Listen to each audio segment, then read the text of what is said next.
Selanjutnya Tribuners, arus balik penumpang terpantau ramai di Pelabuhan Hitu. H+4 Lebaran Idul Fitri 1443 Hijriah. Arus balik mulai terlihat juga di Pelabuhan Hitu, Kecamatan Laihitu, Kabupaten Maluku Tengah. Pantauan tribunambon.com di lokasi Jumat 6 Mei 2022. Sekitar 10 pagi hari, ratusan penumpang mulai memadati pelabuhan. Para penumpang yang menggunakan speedboat tersebut dari berbagai daerah di wilayah Seram bagian barat. Di antaranya Tanah Goyang, kemudian ada Ani, Olas, Katapang, dan Iha. Karena di pelabuhan itu merupakan pangkalan speed dari daerah tersebut.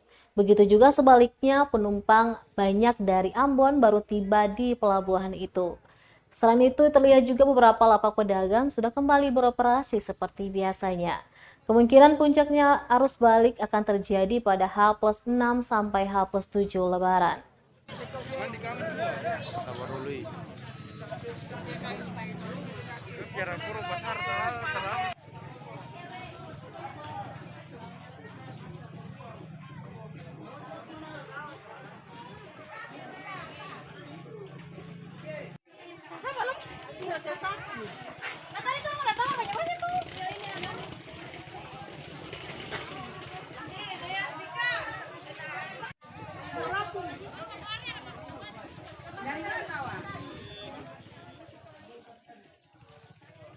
Terima kasih sudah nonton.